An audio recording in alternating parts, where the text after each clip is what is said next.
That Australia received the Beatles on an unparalleled scale is now history. In fact, no single instance of Beatlemania anywhere came close to the magnitude of the social upheaval which accompanied the Fabs' fabled 1964 Aussie tour. No crowds in New York, London, or even Liverpool ever eclipsed the hordes which at times comprised more than half of the entire population of a city. Not since VE Day had the streets been filled with such celebration. Not even a royal tour could have matched the unparalleled devotion of the crowds. One strict aspect of the Beatles' protocol was that they always appraised cities so as to never threaten civic pride or leave themselves open to charges of favoritism.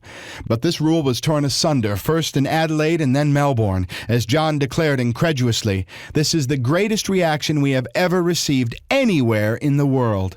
Just why the Beatles' visit so galvanized Australia, and why some of us thought they could make the lame walk, will be agonized by sociologists for decades. The fact is, young Australians reacted to the Beatles with such fervor because they were crying out for a tangible manifestation of the new freedoms which were emerging in Britain and America. John, Paul, George, and Ringo somehow had the power to link us, a colonial backwater, to a world of fads, fashions, and uninhibited excitement we had never known. The Beatles ultimately became a catalyst for the suppressed frustrations of kids just beginning to realize that unquestioning obedience to anyone older was no longer a sacred edict.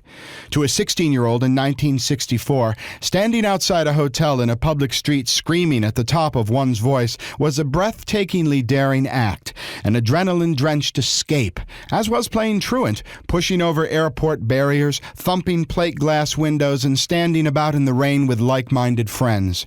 More than 30 years later, these extraordinary interviews recall a golden epoch. Frank, funny, and always revealing, they take us inside the vortex of Beatlemania and the minds of four amazing young men who found themselves the object of almost unprecedented adoration.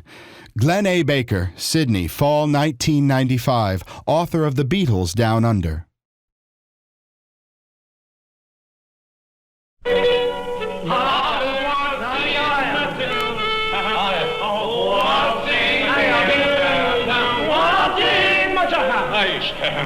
Hello, Barry Farber. How's about playing on these records? This is the Beatles speaking.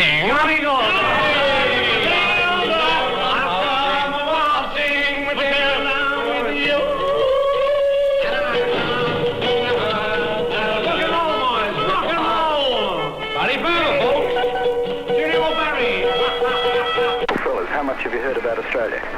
A lot, sir. It's warm and sunny, and they keep all the convicts out there. Botany Bay. Wonderful place anyway. Have you got a message for the teenagers of Australia? Yeah, we'll see you when we get there, we hope. And, thanks for buying all our records. And we're looking forward to the trip. Thank you. Did you hear any Chinese singing? No. To Waltzing Matilda, here are the Beatles. Waltzing Matilda, waltzing Matilda, come waltzing Matilda with me. Don't ask me what a jumbuck is, I don't know. Oh, we know what a Frank Ifield is, though, don't we? And this, Rolf Harris. Cobber. The kangaroo dance. Cobber. In 24 hours overnight, you've come from summer to winter. How do you think that's going to affect your health? I don't think it'll affect it at all. We're always just naturally unhealthy, so it doesn't matter. And you're going to wear these Hong Kong suits that you've had made? George and I haven't had any made. Haven't you? No. Because we're saving up. We read about it in the papers. Oh, you never believe what they write in the papers. Paul's had one, that's all. Yeah. He's had two. Our road managers have had one or two. Now, what are you going to do whilst you're in Australia? Play. Tiny kangaroo dance. Are you going to be able to get out, or are you going to have to be locked in your rooms all the time? Well, we don't really know until we get to wherever we're going. We don't expect to get out anyway. If we do, it's lucky, If we do, it's our lucky. It's a lucky. That's saying me. You can't go on living in a prison like this all your life. Well, it won't last all our lives, will it? How long do you think it'll last? Well, don't ask me that, but we know it won't last all our lives, so that's enough. Paul, you bought a Chinese suit. Yes, it's true. Two. Did you? Yes. How much did you pay for them? It wasn't very dear. About 10 quid, I think. I thought being the Beatles would charge you twice as much. Did you have a chance to barter with the men? Yeah, it was great actually, because somebody said you got to haggle and get them down. get the prices down, so I did. It was quite good. Some little fellow was selling some ornaments, and he wanted $160 for them. No, he was selling a watch, that's it. Wanted 160 Hong Kong dollars for it. So I kept saying to him, no, it's not right, not right. $100, that's right, do you know? Anyway, got him down to $100. It was probably worth about $30, mind you, but... Do you want to buy anything in Australia? Yes, definitely. Anything what? Like what? Anything particular? I don't know. I think everyone who goes to Australia buys a boomerang, don't they? I think I'll skip that one. It's a bit don't fancy it. There's not much chance to use it in London, really. Welcome to Australia. Which one am I talking to? Paul, how do you do? Thank you. How do you do, Paul? I'm John Edwards. Yes. Yes, Paul, I've got a light. Paul, what sort of a trip have you had from Hong Kong? Okay, yes, very nice. Very nice. You're looking forward to... Oh, thank you, that's free smoke. You're looking forward, of course, to your Australian tour? Yes, lovely. I didn't expect anyone to be here, though. Not at this hour of the morning? 2 o'clock in the morning. 2 o'clock in the morning. What time is it? Yes, 2. Well, it's certainly been a wonderful reception for you, Paul, and I gather you're looking forward to this Australian tour just the same as all the other ones. Yeah, not off. Good. True. Now, who have we got next? There he is. This is John Lennon. John Lennon, the leader of the Beatles. I'm John Edwards. Hello, John. Good name, that, John. That's a wonderful name. And when you've completed your tour of Australia, where are you going to then? We go back to England for the premiere of our film, and then I think we hang about a bit, I've forgotten, and then we go to America and then do a tour of Britain. I suppose your itinerary nowadays is so full that you've got to check up with all your managers to find out exactly where you're going and how. Yeah, well, we only have one manager, the rest are sort of road managers and things. Beatles are just pulling up in front of us now. We're about 5 feet from them. The DCA car leading is just passing us now. There are the Beatles. The boys right in front of us. That's America.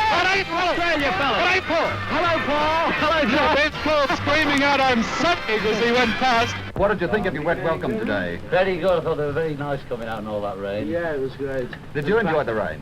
Oh, yeah, well, funny standing there in your new coat. Seeing as they got soaked, though, you know, we didn't mind, did We'd like to pay a tribute for you coming on the open cut in that truck round, because the kids have been waiting all night and they appreciate it. Well, they deserved it, didn't they, waiting all night? Yeah. I hope you were wearing drip-dry clothes, were you? No, we thought it was going to be sunny. George, and our cases hadn't gone who yet. selected the name of the Beatles, and how did you derive this particular name with Well, the BEA instead of John BEE? got the name Beatles in a vision, ages ago, you know, when we needed a name and everybody was thinking of a name, and he thought of Beatles. Why the BEA instead of the BE? Well, actually, you know. Well, you know, if they left it with BEE, it was hard enough getting people to understand why it was BEA, never mind. Paul, what do you expect to find here in Australia? Australians. Do you have any acknowledged leader of the group? No, not really. We heard you stood on the balcony outside, is that right? Pardon? We heard you stood on your head on the balcony outside. No, you don't have here some room. You didn't stand on your head. How did the tickets go in Hong Kong? Did you get full houses then? I think so. Yeah. No, a few 5 quid seats. Yeah, 5 quid left. Yeah, they were a bit hot, weren't they? I wouldn't hurt you. I wouldn't want to see me in for 5 quid. No, I wouldn't. I wouldn't want to see any of you. For 2 bob. John, has the Mersey fleet changed since you've been playing it? Oh, we still keep on saying there's no such thing as Mersey. There's something the press made up, you know. Well, what do you play the same way now as you did? It's just rock and roll. It just so happens we write most of it. Has Buddy Holly influenced your music at all, Joe? He did in the early days, obviously, you know. But no, well, not obviously, but he, you know, he's one of the greats and that. So did like James Thurber, though, didn't he? Oh yeah, but he doesn't sing so well. Have you been practicing up your Australian accents? No, Carl, not at all. We can't get it, you know. Do you think you'll be writing any songs with Australian themes when you're here? No, we never write themes about anything, you know. Just write the same rubbish all the time. You play the kind of music you want to play, or the kind of music you think people want to hear? No, we've been playing this kind of music for about 5 or 6 years or something like that. It's just rock and roll, you know. It just happens we write it. Well, what do you think made the difference that suddenly put you up above the other groups? Well, we got a record contract. Speaking of records, what record do you all agree on, generally, as your best recording? Well, we always like the one we just made, don't we? So it's Long Shot Sally, and we This is your latest one. I like it. Well, it's quite new, you know. I like it. It's not even a single. I like Sorry. I like You Can't Do That. What do you like, Jimmy? What about you, Jim? You haven't seen anything. Yeah, How do you I like feel, that Jimmy, one. being in with the Beatles? Pardon? How do you feel being in with the Beatles, a newcomer, standing in for Ringo? It's a good experience, man. How is Marvellous. Ringo? He's much better. He joins them on Sunday. What do you do then, Jim? I go back to London and they're fixing up a band for me and I do some television. And he's away? You seem to be progressing pretty well with your Beatle haircut. Yeah, well, I've been growing it for about 3 months. But How long does it take to get a magnificent mane like this? I don't know, I can't remember being without it. Do you ever go to the barbers, John? No, you know, I haven't had my hair cut since the film. The woman on the film cut it good, but I don't trust anybody else. This is the film Beatlemania, is it? No, it's not called that. That's another story. It's got Hard Day's Hard Night. Day's Night, it's called. Are you satisfied with the finished product? Well, it's as good as anybody that makes a film who can't act, you know. I'm sorry that the weather was so shocking. It could not have been worse. Well, it's different, isn't it? You know. Is it like that in Liverpool? No, I've never, not as hard as that rain. I've never seen that, except for in Tahiti. What? Rain in Tahiti? Yeah, it rained a couple of days when we first got there. I thought it was the end of the world. It was like a monsoon. What? How did you feel about getting wet through like that? I mean, that was a great thing to do for your fans. We were having hysterics, laughing. It was so funny coming to Australia and getting on a big van, all soaking wet, you know. And at least the kids got wet for hours, you know. So we only got wet for about a quarter of an hour, which is not much compared to that, is it? What upset me, John, was the fact you're wearing those new coachman coats, or Batwing coats for the first time. They must be ruined. They're not, actually. We got them pressed as soon as we got in. They're all right. The Hong Kong tailoring is all right, then? Well, he was an Indian, actually.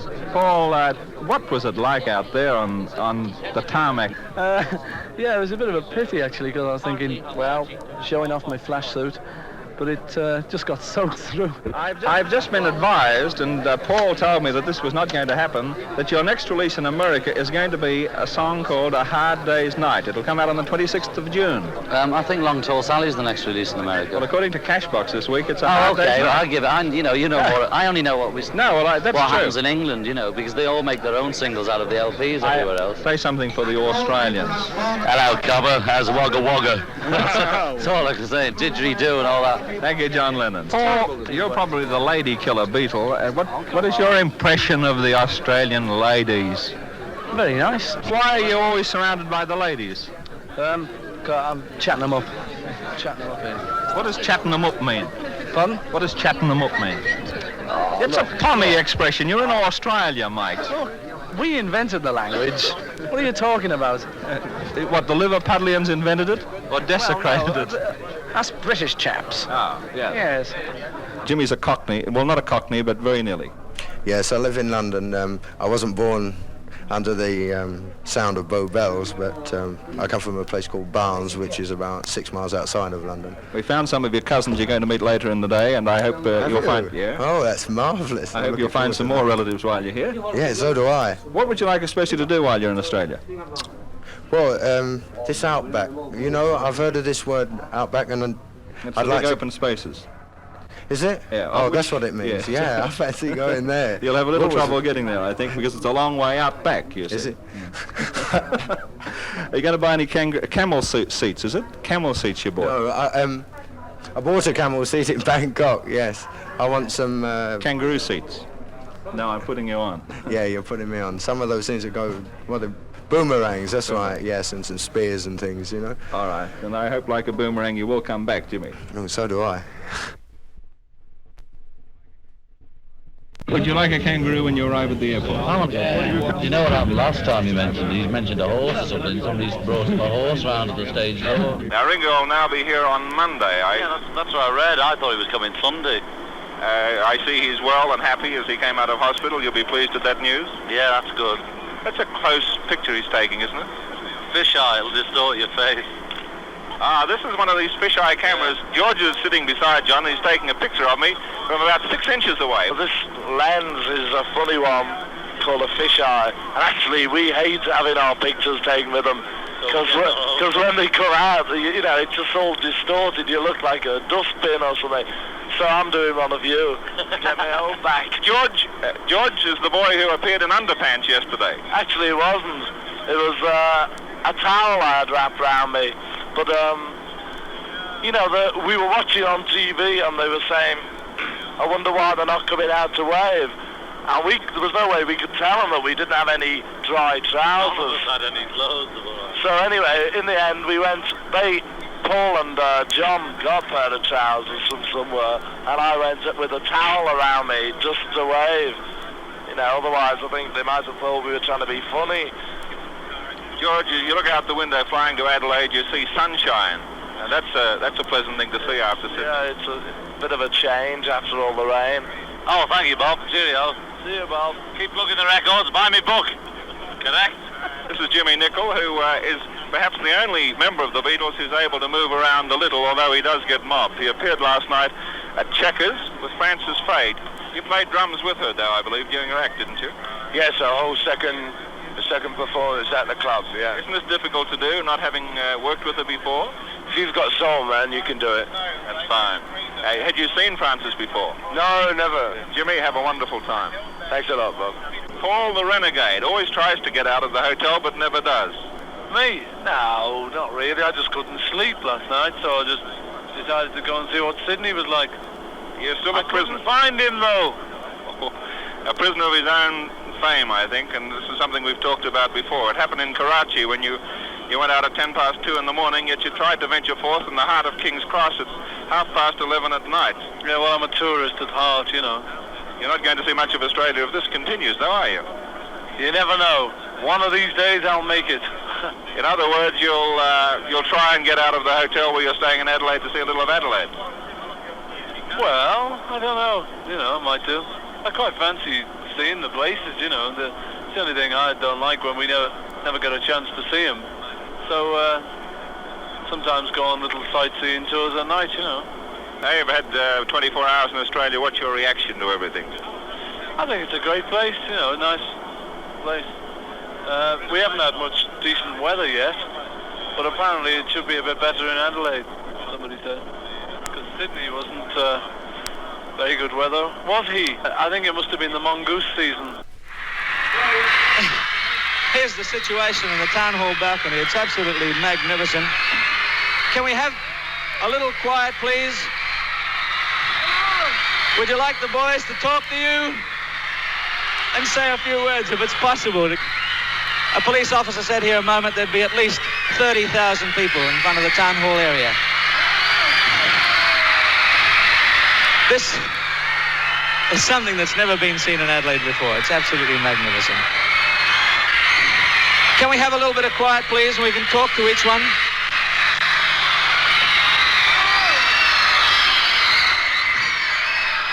What can I say? Quiet, please. Quiet. George Harrison, everybody. What do you think of the reception, George? It's marvelous. Hello! Hello! It's fabulous. It's the best reception ever. Best reception ever. Jimmy Nicol, who's taken the place of Ringo Starr. Jimmy Nicol, everybody.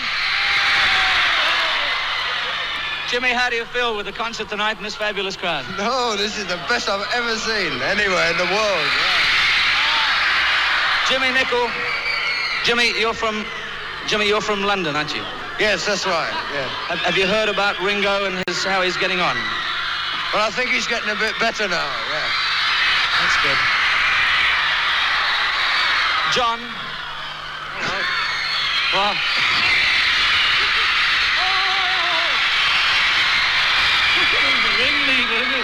As you know, John, Adelaide's only got 1 million people in the whole state, and I think there's about... They're all here, though, aren't they? Are you happy with this reception? Yeah, it's definitely the best we've ever been to. It's great. It's marvellous.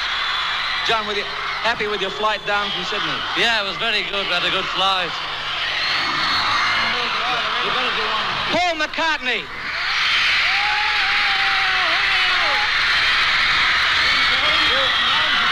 Paul. Yeah? I think everybody loves the whole Beatles, and Paul... I don't think anything else can be said about Paul McCartney. Is just that, you know, they'd like you to say hello. That's all, I think. Hello, everybody. How are you? All right. Thank you. Thank you very much. It's marvellous. Did you have a good trip over from Sydney? Yeah, it's great. Yeah. But this is fantastic. Thank you. Now, boys, will you all walk down and go down the end of the of each of the town halls so that everybody around there can see you, around each side. Everybody down that end. John, would you walk down to the left-hand side of the balcony and just have a look at the balcony outside? Same with you, George, around the balcony. They're walking around the balcony to see you all. They'll come up here for a final glimpse. And then they'll be going down to meet the Lord Mayor. So from here, thank you. Would you say that... I'm in the Beatles room now, and I was just out on the balcony before, and there were 3 or 4 people outside there. None of them waving.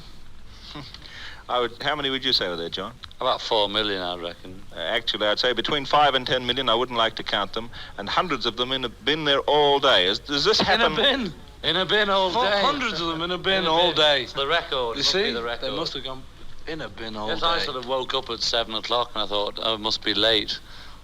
And I looked at my watch and I thought, no, I've got it wrong, you know. So I popped off to sleep again. Sorry, folks.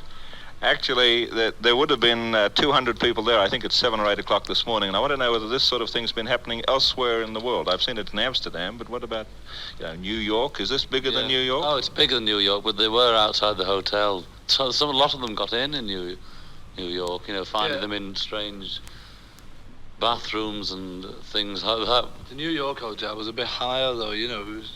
It was in a great big skyscraper. Only this is the lowest building we've been in, 2 stories. They're just here. It's been a fine day in Australia, and you haven't been able to get out. There were talks that you were going to barbecues to see an Australian rules football match, etc., but you're still in the hotel. Well, we never watch football matches anyway, but we like to go out. But it's a bit difficult, isn't it?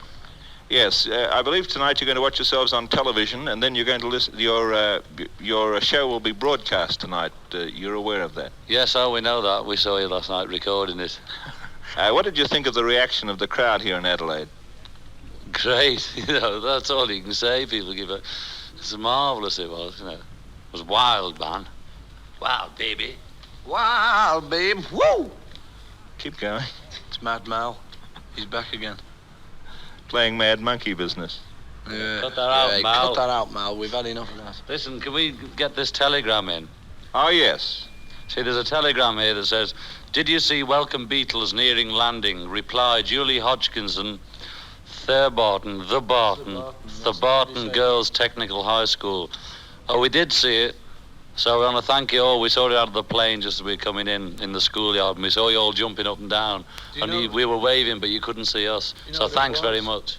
You know, these girls in the school got a big piece, I don't know, material or something, and it had Welcome and Beatles written on 2 big pieces. They laid it out in the schoolyard because they couldn't get to see us. You know, just in case anyone's wondering what it was. So thank you, girls. Thank you.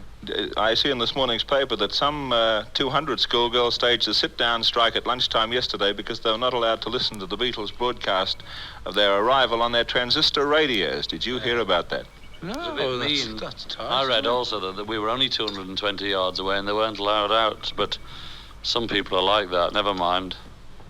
That's a kind word from John. Now, I want to go over and talk to Jimmy, because Jimmy, I've heard... There's nothing wrong with our Jim. Jimmy, I believe you've got your final performances tonight, and then Ringo arrives tomorrow. Yeah, that's right. I'm looking forward to meeting him. And then it's all over for you. What's going to happen? I hear you may not be going back to England. Not for a little while, no. Fancy going back to Sydney. These rings on your finger, could we discuss them a little bit and say... Let me just put this put the Coke down. Coke is... It's a teenager, you know, there's scotch in it, actually. This is the Beatle drink, isn't it, Ringo? There's scotch in the but I've changed the bourbon, actually. It's much nicer, it's stronger as well. Well, this big ring, Stone, it's a Bluestone, actually, was off my mother for my 21st. And this wedding ring, which I'm not married, was my grandfather's, who died, and it's a keepsake, which I never take off. And these 2 are off 2 different girls whom I didn't marry, funny enough. And Ringo, the bracelet? This identification? Well, actually, the first one I had was off my mother for my 21st with the ring. And when we were trying to get out of a theatre one night in England, some fan ripped the one I had off. So I had to buy another one without telling my mother, you see, because she got upset. And then the watch is the only thing I've ever bought. Where did you buy that, Ringo? In Germany, when I played in Germany. But I've got another one. I'm frightened to use it. So smash it up. And I've got a necklace, a gold necklace of St. Christopher, which an auntie bought for me. So I never buy jewellery. People buy it for me. Ringo, do you look forward to the day when Come and Go as a normal entertainer would, with a certain amount of fans there and so on, but nothing like the 7,000 that were there today? Was there 7,000 there? Oh, well, they'll be getting into 7,000. I didn't know it was that many. You were down a little lower level. Well, I know I was in a little car, wasn't I? Okay, what did you say? Do you look forward to the day when you'll only get about 100? Or... I don't know, you know. I mean, at the moment, I love all this, you know. I think we all do. I mean, wouldn't you? I saw you on TV the other day and you said you don't like mods or rockers or anything. You're just in the middle of the road. No, they said, are you a mod or a rocker? And I said a mocker, you see, because the thing is I'm neither, because we design most of our own clothes anyway. Now, do you ever have your hair cut? Of course. I could be down by my ankles if I didn't. Do you have an urge to see the Outback? You know, you've heard so much about the Outback. That's all I've heard about, actually. People keep saying there's nothing out there, you know, it's all space. Well, I mean, there's a lot of people outside, so they must be living somewhere. Do you ever get irritated because you can't get above the noise of the people screaming at the shows? No. Here's your glass, Ringo. Just top it up for Thank you. Sorry. Yeah. It's good here, isn't it? No, it doesn't worry me. No, it doesn't worry me at all, because we don't... I think half of the crowd at least can hear what we're playing. I mean, I can't hear what the boys are playing, but I know what I'm playing. I think if they stopped and listened to us, we'd be finished. No, it's only a joke, you know, it's only a joke. Well, you can't sing them because of the voice. Well, the doctor, you know, advised me if I'd just lay off for a couple of days, you know, because the only way I can ever get a note is by screaming my head off. So it won't do me any good, you see, shouting. Well, how long do you think, Ringo, it'll be before you'll have a go at the songs? I mean, will we see you sing? 2 hours, actually. You know, I won't be able to stop myself, you know. I'll just, the first night or something, then the second night I'll just want to sing. But it's good fun, you know, when you can shout your head off and nod your head and things. Because that's all I can do, sitting there, just nod my head. Have you heard much about Sydney at all, Ringo? No, not really. I've heard about that you've got a bridge or something there. Tell me anything, you know. They just sort of knock on your door, get you out of bed, and then drag you out looking at rivers and things. Ringo, did your parents ever have anything in mind for you other than drumming or playing in a band? I don't think that. They always wanted me to get a trade, you know. My dad's a tradesman, he's a painter and decorator. And how do your parents feel now about your success? I mean... Oh, they love it, you know. They're made up. My mother gets more mail than I do, I think. All they can do is stand and acknowledge the tumult of the crowd. John in a pink shirt and a black vest and a child suit, putting away his sunglasses now as if he needed them today, and waving to the crowd as gaily as possible.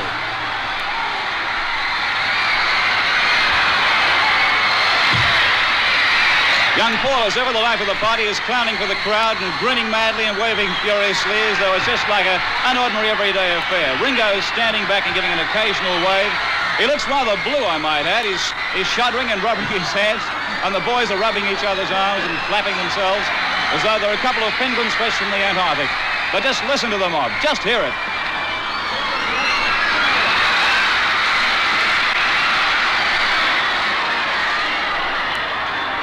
You might just have heard Paul say, "Hello, everybody, how are you?" The only audible thing we've heard so far. Now, Ringo's going to have a crack at it.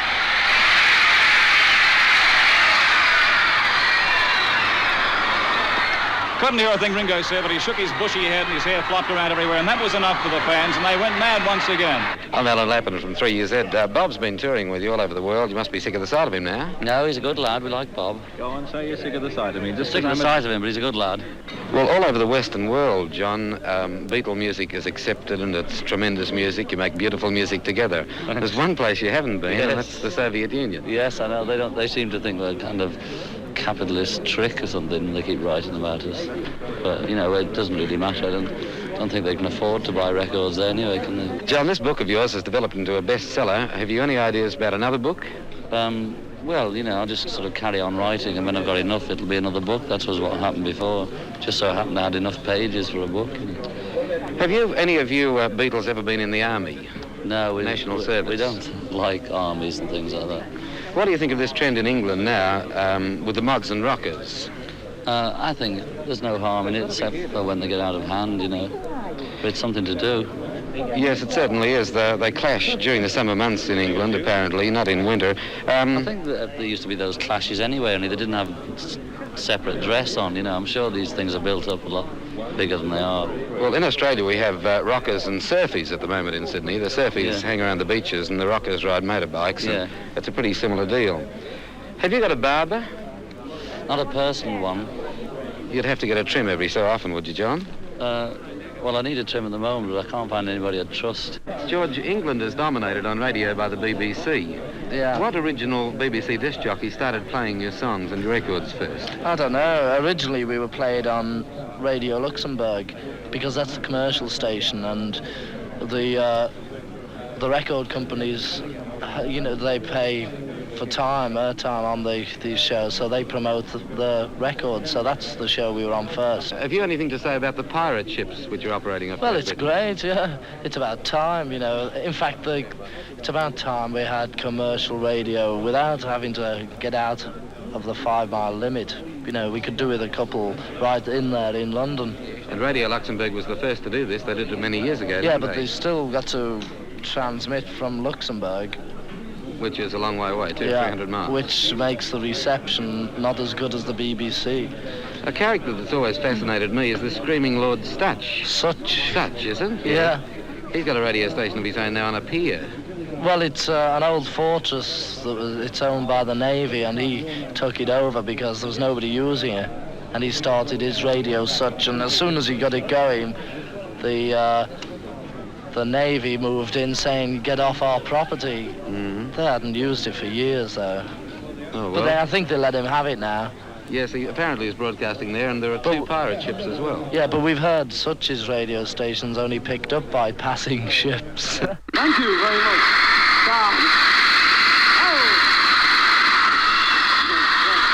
Thank you very much, everybody. And thank you, and good evening. How are you? All right? Good. Would like to say, first of all, that for all of us, it's really great to have Ringo back. Ringo! The next number... Hang on. The next number is...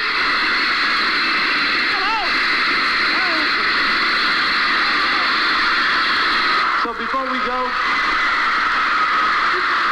I'd like to say to everybody, thank you. I'd like to say to everybody here tonight, thank you very much for coming along, and Christmas. Thank you for coming along, and we hope that you've enjoyed the show. Have you enjoyed it?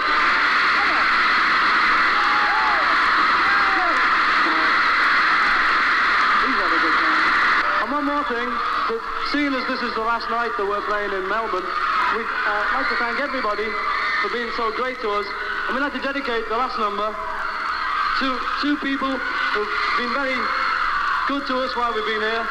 They've looked after us. This last number we'd like to do especially for our 2 fan club presidents who are sitting right down here. There they are, Phil and his girl. There they are. Give me a second for them. Happy birthday to you. Happy birthday to you. Happy birthday, dear Paul. Thank you, fellas. Thank you, fellas. Happy birthday to you. Happy birthday, Paul. On behalf of 2SM, our listeners and all the good guys, we present you with this kangaroo to take back and remember your trip to Australia. Thank you very much. No, really lovely. A better kangaroo I've yet to see. And this card is truly wonderful, fantastic. How about Mad Mel's scarf, which you haven't yet seen? Well, we're not going to talk about him, are we? No. Just ignore him. You know, it's great. There he is over there. No idea how I'm going to get back to England, but it's great. I love it. Paul, from all 2SM listeners and everybody in Sydney, a very happy birthday. We're honoured that you celebrated your 22nd with us. Thank you, Bob. This thing, Ringo, is called a kazoo. Have you ever seen one before? No, I've heard of one, though. It's a sort of... Has the kazoo movement swept England at all, or not? No. Why is it a big thing over here? It is. We're trying to get leaders of various countries to play kazoos because we feel this could ease international tension. Yeah? I could do, actually. So if you...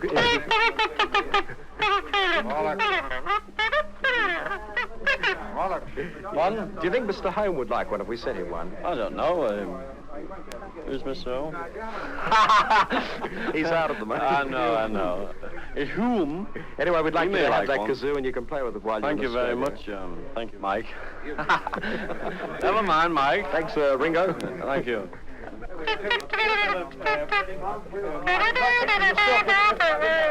George, about the egg episode in Sydney.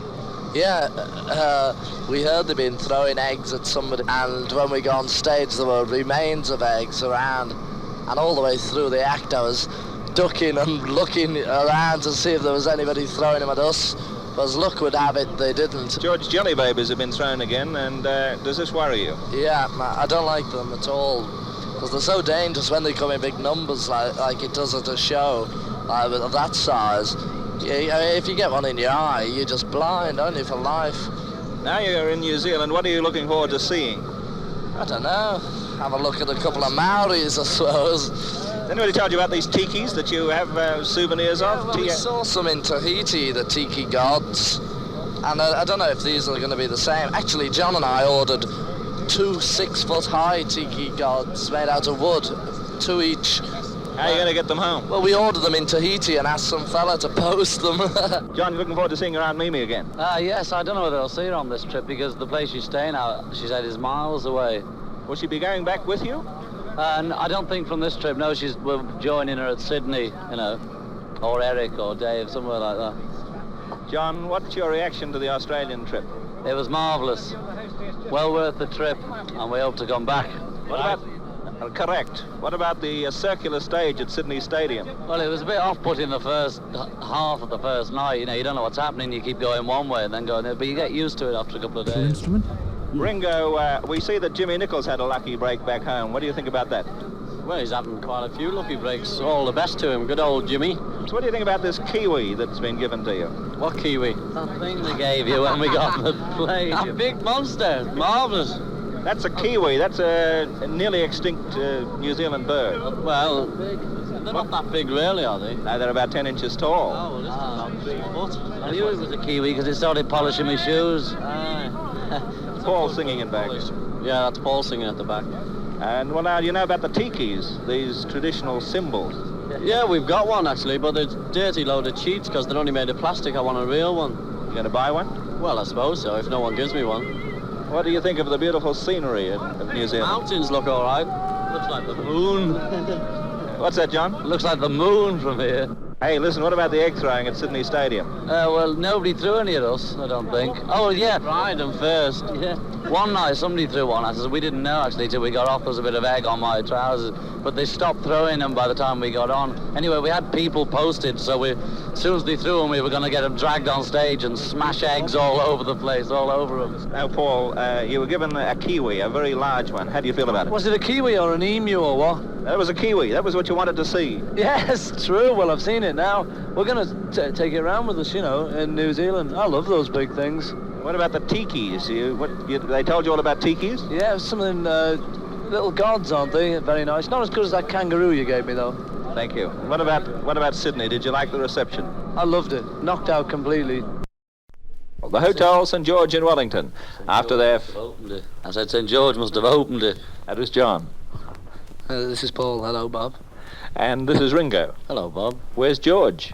He's writing a letter. He's writing a letter home. Yes. Well, you've just started... He's a good lad to his mum, is George. How are your opening performances in New Zealand?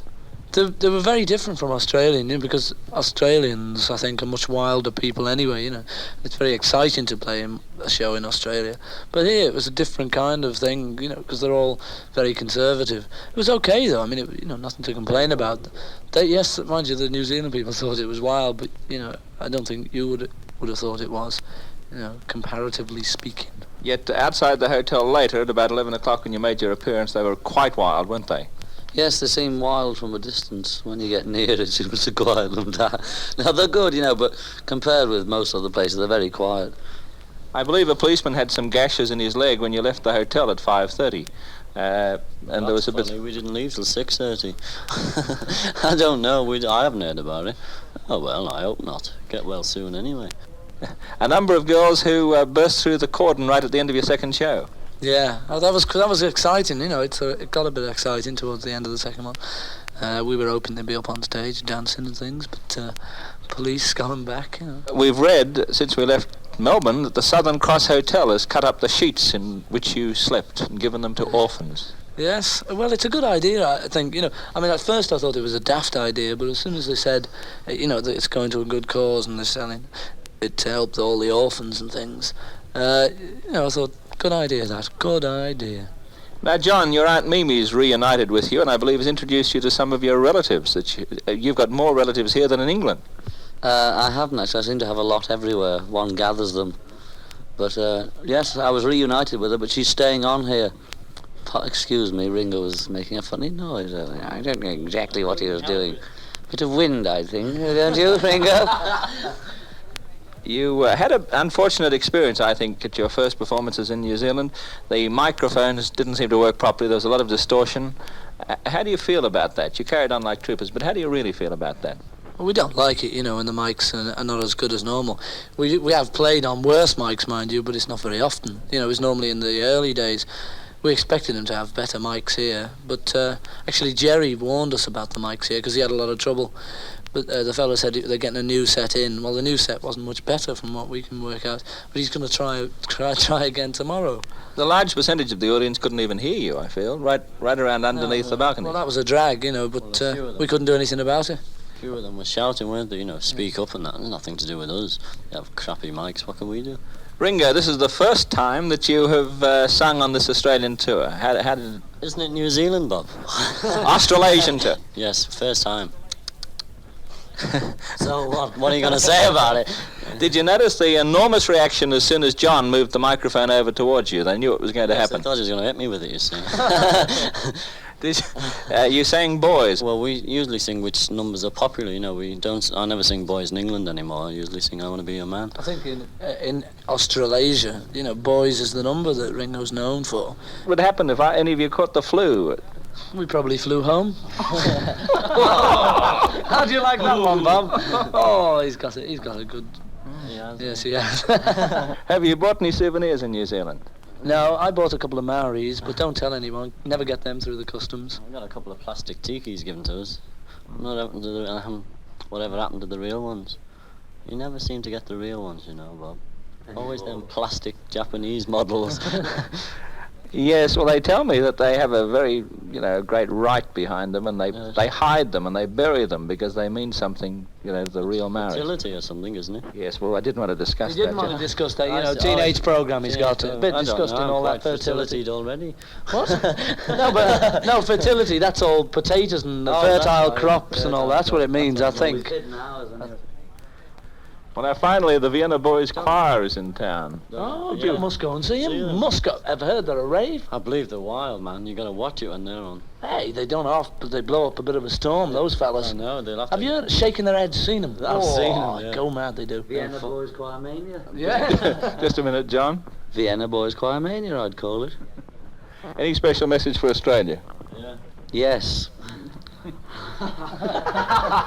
Hello, Australia. There's a good. Can't wait to come back to Brisbane. Yes, can't wait to see Brisbane. Keep the sun shining. The sunny climate.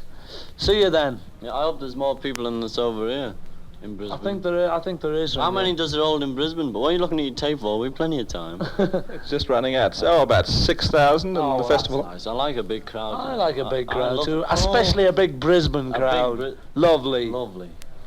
Well, Bob. That's about it then. Cheerio. See you then, Bob. Ta-ra. Thanks for calling. Ta-ra, Bob. See you again, Bob. Hey, Bob. Okay, Bob. Hey, Bob. See you again then, Bob. Hey, Bob. Okay, Bob. Right, Bob? Okay, Bob. Paul, you had a pretty wild reception here at the hotel. True, yeah. It was very good. Were you knocked about at all yourself? Car, you know, but there was plenty of knocking about going out. There was only about 2 coppers there, you know. You had a very quiet time in Wellington. Do you think you'll get a chance to get out whilst you're in Auckland?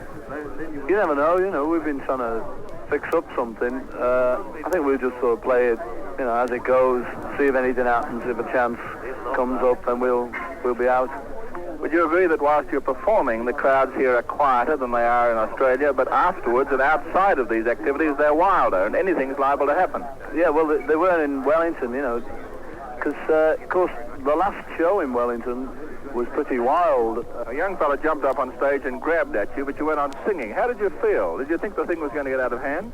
No, you know, because the thing is, when you look at them, you know, the fellas and the girls who sort of jump up, you realise they're not going to belt you or anything, you know. They're not trying to get you, really. They're just sort of coming up to say hello, you know. These three young ladies got in here, I don't know how. They're Julia, Catherine and Patricia. Meet John Lennon. I can only see one. How do you do? I'm offering my hand, but she don't. Oh, there you go. How are you? Little overawed. Little overawed. She looks quite confident to me.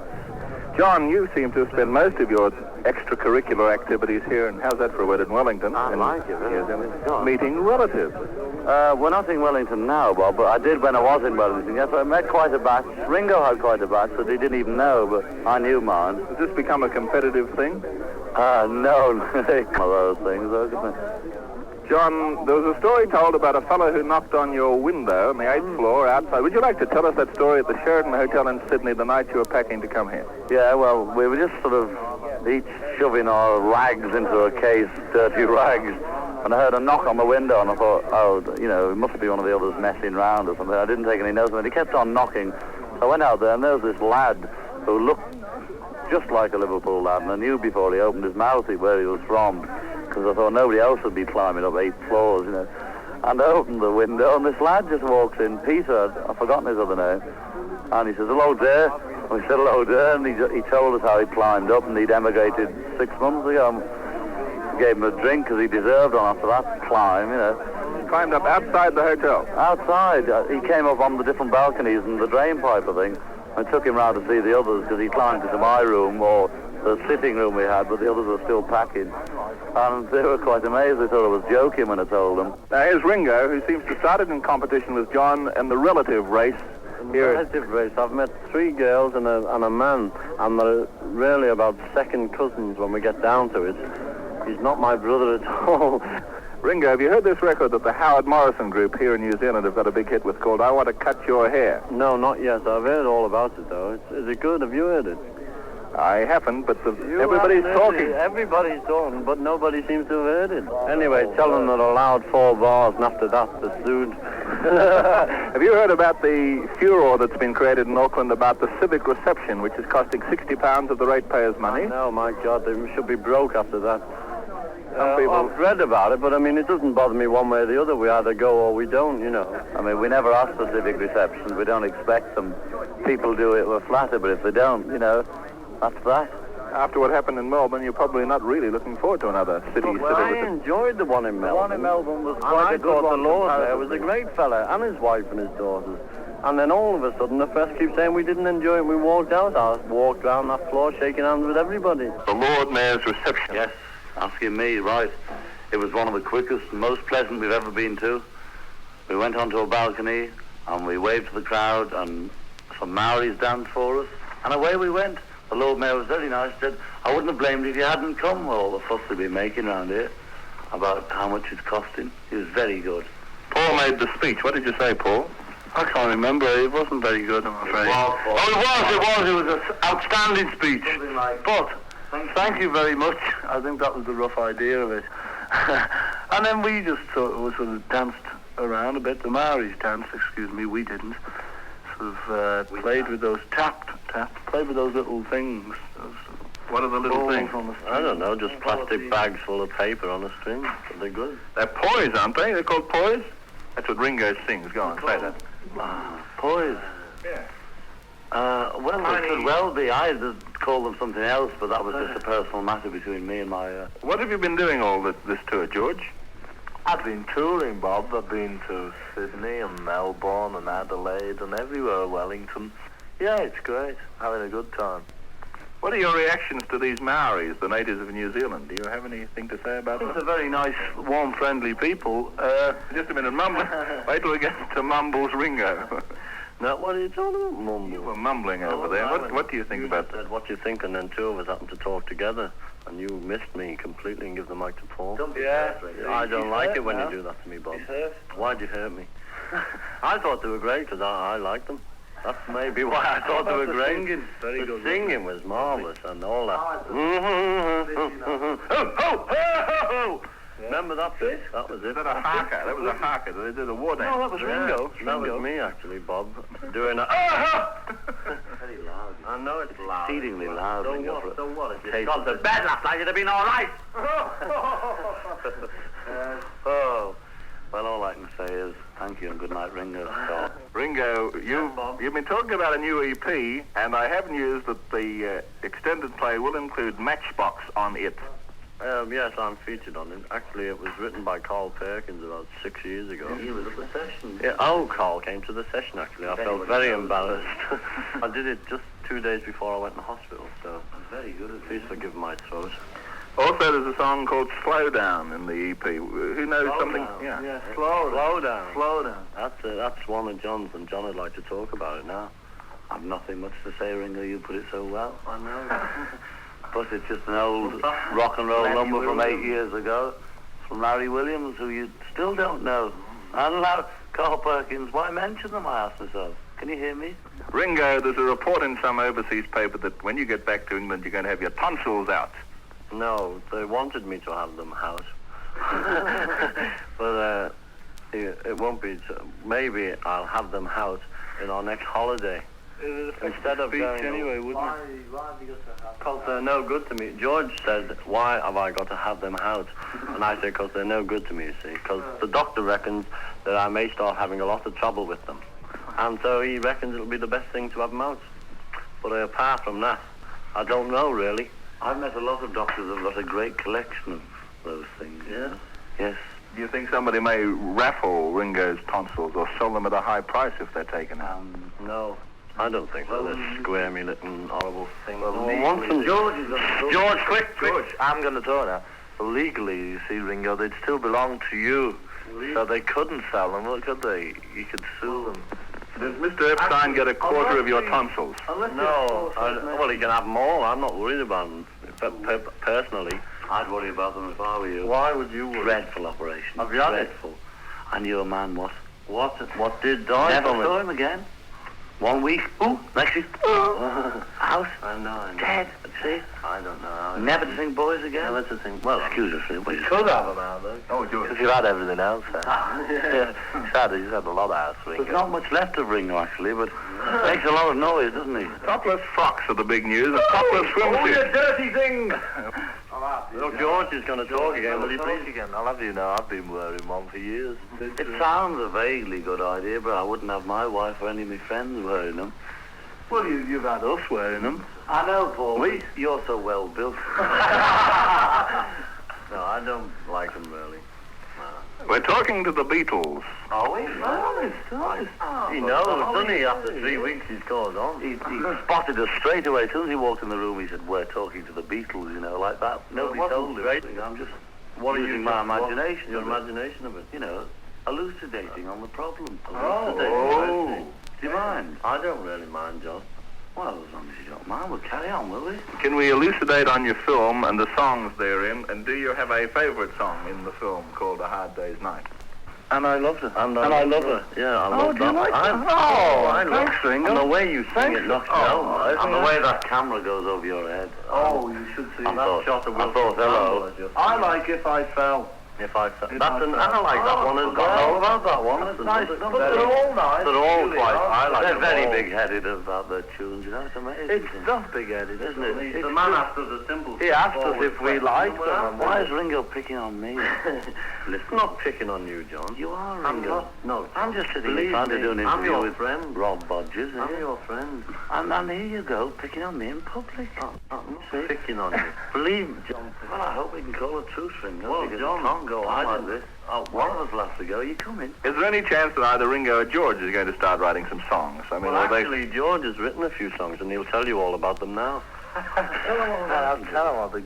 Yeah. Actually, I wrote one that was recorded. Don't bother me. I don't see him... Sensational songs. eh? Tried writing a few more, but they were laughed off. No, They weren't, George. George. Copyright. Oh, my copyright. What are you saying? No, George wrote a very good tune on the second LP. Which is called Don't Bother Me, which a lot of people won't even they'll think it's ours anyway, but George did write it in a very strong tune, George. But as far as where Ringo and I are concerned, we'll leave the song right into... Excuse me, Paul, I'm going to sing the one I've written. No, I can't quite remember it. Well, but even so, just for the plug, we've just... Ringo has written one called Don't Pass Me By, Don't Make Me Cry, Don't Make Me Blue. A beautiful melody. Sincere thought. That's it, yeah. Don't Pass Me By, it's called. That's what it's called. Sincere thought, sir, Bob. Elvis killed it, what? What? When he did it. Oh, Elvis killed it.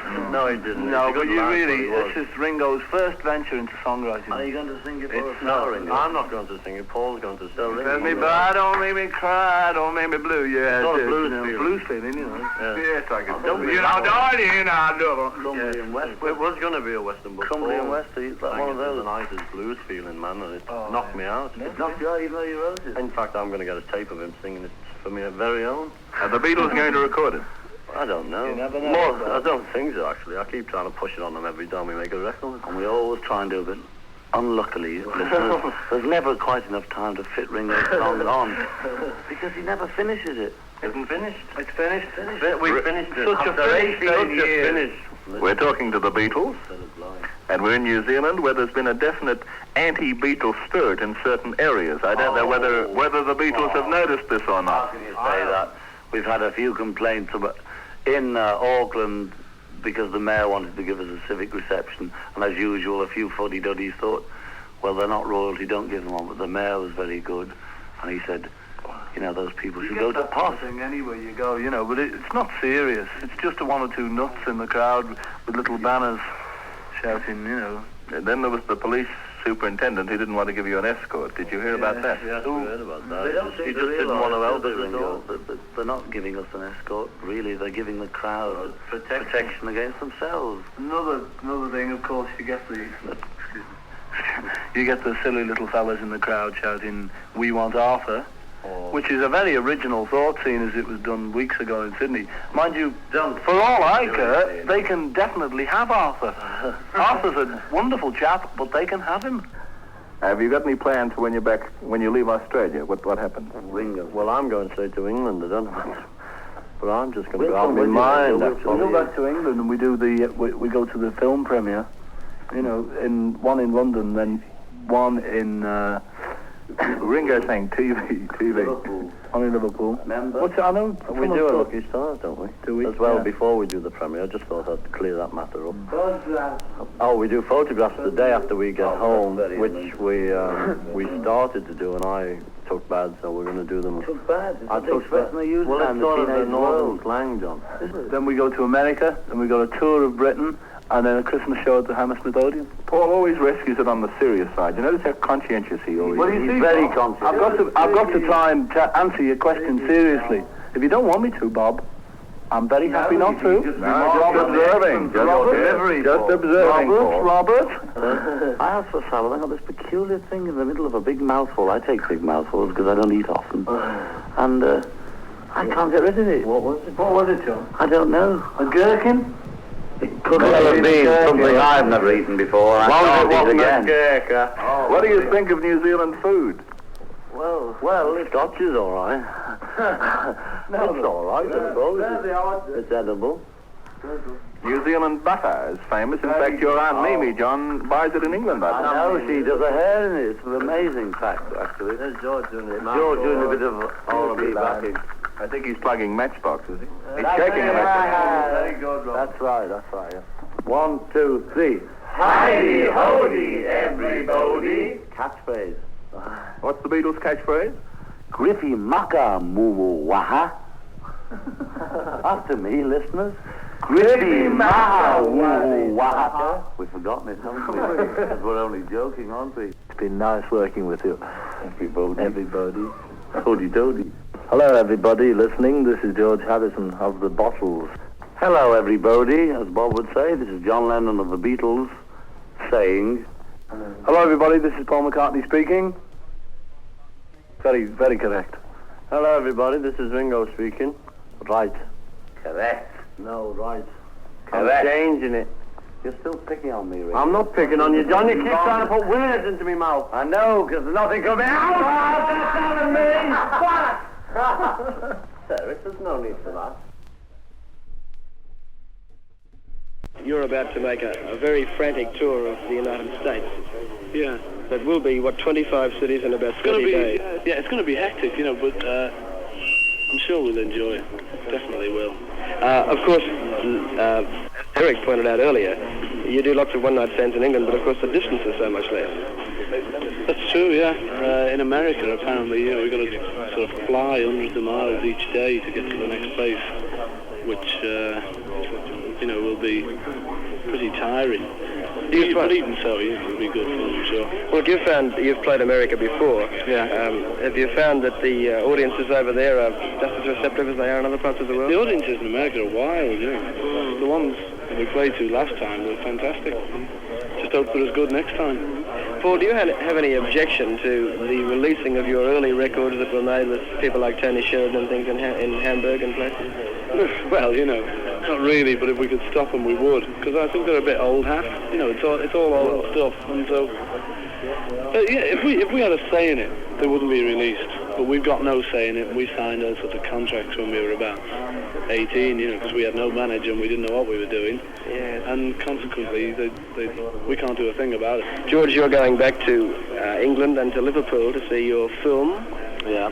Have you actually seen the film yet? Yeah, we saw it just before we came away. It wasn't completely finished. It was more or less finished. It had the very first opening shot missing and a lot of the sound effects and background. Were you music. impressed by the Beatles acting? Well, I don't know. It's hard to look at it, with a different view, to it. I mean, actually, it's us. We can't say. None of us think we're good actors, but we're quite happy with the film, considering it's our first. I mean, it could have been a lot worse. Obviously, the sort of music you play is the sort of music you like. Yeah. And how far either side of this does it go? What sort of tastes musically do you have? I like most music that, if it's good. I like classical on a guitar. I'm not keen on classical played on a piano. But the music I like most of all is the American sort of vocal groups, like the Miracles and a lot of the coloured artists, Marvin Gaye and Mary Wells, all that mob. Martha and the Vandellas. Yeah. The Motown Review. Yeah, that mob. Well, of course, this has been some sort of reflected glory because you've said this in other parts of the world, and this has, I think, helped to boost the record sales of these people. Well, I know they've always been selling well in the States. They haven't had a hit record until this week, or this month. Mary Wells, she had a hit in England, My Guy. But before that, I don't think any of those people had ever been heard of in England. George is the quiet one, and a lot of girls at the airport today were asking me. In fact, I think you were the most yelled for, George, and they wanted to know what you were really like. I said that you were very quiet in the latter part of the tour. Yeah, I've been a bit quiet, I suppose. It's the easiest way, just shut up and speak on when spoken to, that. George, what are your final feelings about this tour that started, 4.5 weeks ago, and we've been together all that time? We've been together now for 40 years. Yeah, I think it's been a successful tour as far as we were concerned. And I hope everybody, who came to our shows enjoyed it enough, because it was a hell of a long way to come for us. So I hope you enjoyed it. I think there's no doubt about that. They certainly showed that, except in Brisbane, the egg throwing got a little bad. That was all right. There were about 6 fellas, and we put it in the paper we'd like to see them. And they came up to the hotel, and we had a long discussion with them. And as we thought, they were just typical eggheads from a university, but there were only about 6 fellas, and they were right schmucks anyway, But at the end, they admitted they were very childish. But apart from that, everything was great. The 4 shows at Brisbane went great, and it was a good end to the tour. It's Ringo's birthday next Tuesday, George. Is it? Is he? He never told me. I see he's going to be 24 years old. I was wondering if he had anything special planned. I thought he was 29. Yeah, we're going to give him a clock, shake his hand, give him a gold watch, and tell him it was nice. Why are you going to give him a watch? Does he sleep in? You retire when you're 24, don't you? George, all the best. And from everybody in Australia, it's been wonderful having you here. And for myself personally, it's been the biggest 4.5 weeks I've ever witnessed. Thanks a lot for, in the kick-off, playing all the records, because nobody would have heard them if you and all the others didn't play them. And so thanks, and I hope you carry on playing them. Cheerio. Thank you, George. Well, John, what are your final thoughts about this tour? It's been good. How are you feeling now about this American tour, which is apparently going to be even more hectic? Well, I don't think it can be more hectic. I'm not thinking about it anyway, because I'm too tired. Are you looking forward to seeing your family again? I am, yes. Very much. John, what would you say are the most asked questions on this tour? Such as, how long do you think you'll last, and why does Paul wear 2 watches? Probably, how does our city compare with the last city you were at, or our country compare with other countries, which is important to a lot of people. I don't blame them, that's the main question. How are we, or our kids, compared with so-and-so's kids? You didn't see much of Australia, but Australians saw a lot of you, and you're going to leave behind a big impression, what was undoubtedly the biggest thing that's ever happened in show business, and I consider it a privilege to have been associated with all of you, and you've conducted yourself... Thank you, Bob. Thank you. Very nice, Bob. That's very nice. Conducted yourselves magnificently. Yes. Well, I'm not conducting myself magnificently now, because I'm sort of sinking into this chair. But it's been very nice, and we've enjoyed working with you. Paul, do you think that perhaps if you got the chance, you'd like to do a university course? No, thank you. But if you get the chance, don't refuse. I see. Now, good boy. What would you say to a fellow who wanted to become set up a team like yours? Would you say just solid, hard musical work practice would be the only thing? I say set up a team like ours, son. Well, Paul, it's been a long trip, and it's time to say goodbye. I see that you've got some Texas deck cards with you. Is that for your plane trip? Mad Mel. I can never say his name because I say Med Mel or Mad Mal. However, yes, he gave us them. Very nice, isn't it? That's for you to play Russian Bank, is it? The only trouble is you need 2 packs for Russian Bank. I think there are probably 2 or 4 packs in there. I don't know, it's just one great pig pack. Oh, I see. That's Mad Mel, isn't it? Yeah, 8 inches by about 5 inches, each card. Yeah. It's the biggest pack of cards I've ever seen. Might have expected it, though, from Mel, mightn't you? You probably heard that in the press this morning there's a new #1 record in England by a group called The Animals. And now yes. Let me follow you. No, sorry, that was the other one. It's called The House of the Rising Sun, yeah. Do you know it at all? Number. Bob Dylan's song. It's about 4.5 minutes long, the record, apparently. The topical story is now, is this the new group to oust the Beatles? Probably is, but last week it was Dave Clark, the week before it was Brian Poole. I've given up, answering that question. It may be, but if it is, it's just hard lines. And if it isn't, well, aren't we lucky, A final message for our listeners, Paul. Yes. Hello, everybody. I mean, goodbye, everybody, because it's goodbye time, isn't it? Thanks very much for sort of buying our records and listening in and things about us while we've been here. You've all been very nice, all the people we've met and things in Australia. Love you all. Thank you very much, and goodbye from a pal. All right, lad. All right, lad. You ready? Ready? Right, it'll be the same old question. I know. Ringo, the tour is over, and this is... What can I... It's an old song. I do care. That wrecked that bit, didn't it? I've enjoyed it. Really you can tell more at the end of it. Halfway through people say, well, what do you think and all that, but you can't get a proper impression until it's all finished, and it's all been very favourable. But you wouldn't say New Zealand was perhaps the best part of it? No, I wouldn't, actually. I think the thing was when we played in Australia first, there was sort of 8,000 to 10,000 people at concert, and then we went over there, and there's 2,000 and that, and it's a big drop, and you sort of missed the big crowds. And then the soft heads came out over there. And then you started So, the egg throwing really riled you up, and I don't blame you, I suppose. Well, it's only because we couldn't fight back. We couldn't do anything. You just like being tied to a tree, and they throw out hammers and that at you.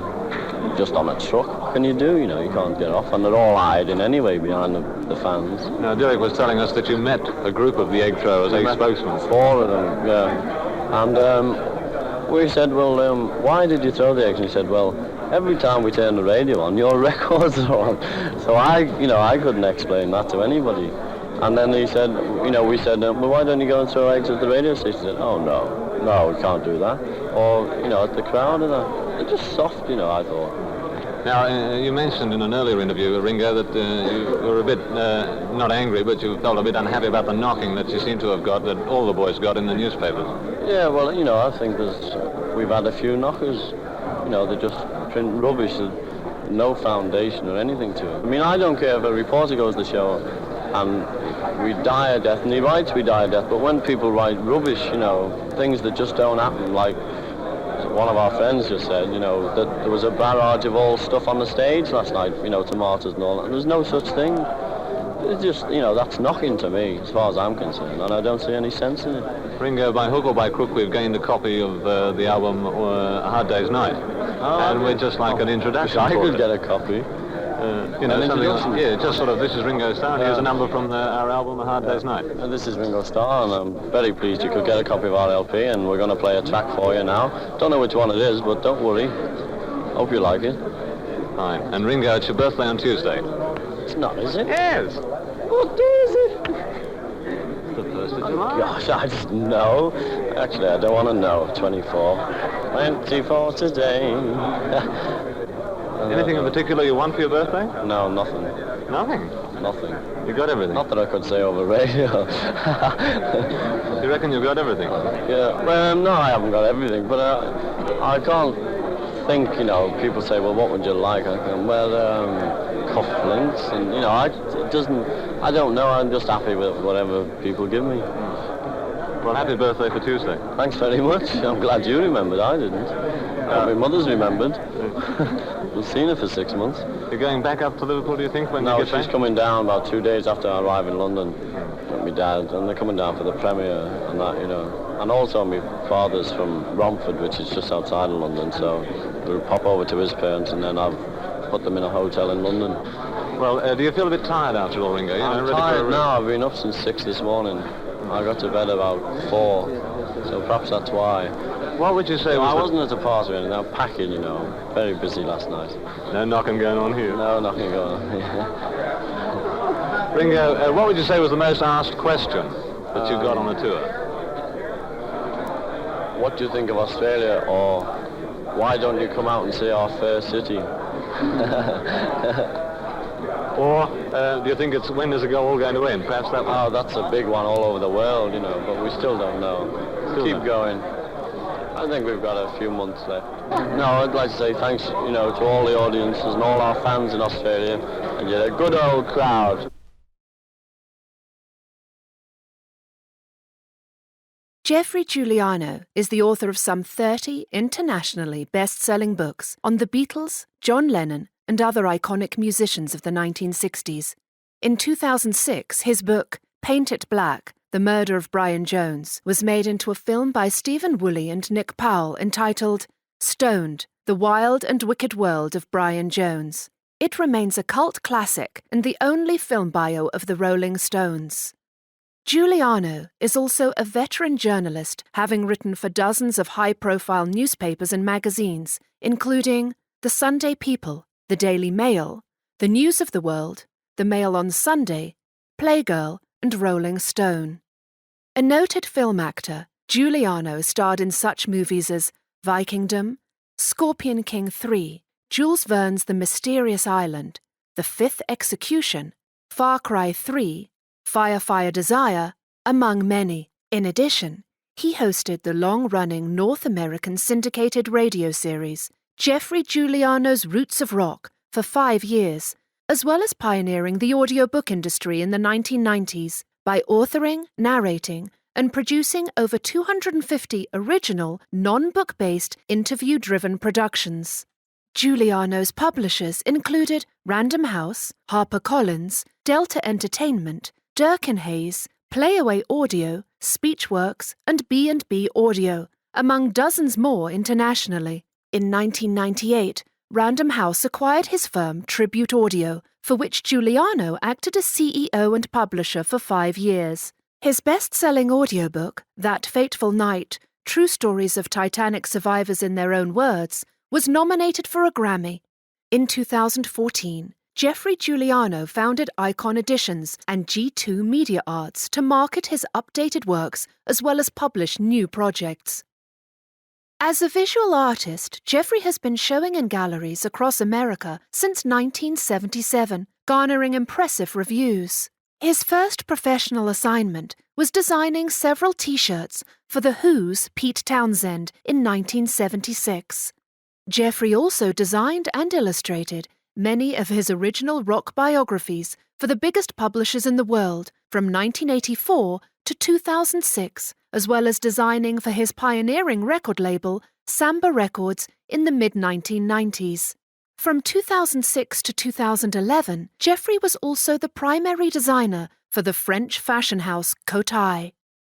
When Giuliano first conceived of creating his own literary imprint, Icon Editions, he became responsible for illustrating and designing 35 book covers, several hundred CDs, DVDs, as well as dozens of promotional posters, and eventually an entire collection of exclusive fashion and art. The expansive Design by Giuliano brand grew out of Jeffrey's impressive commitment to the arts and is the culmination of a lifetime's work by an extraordinarily talented and determined Renaissance man.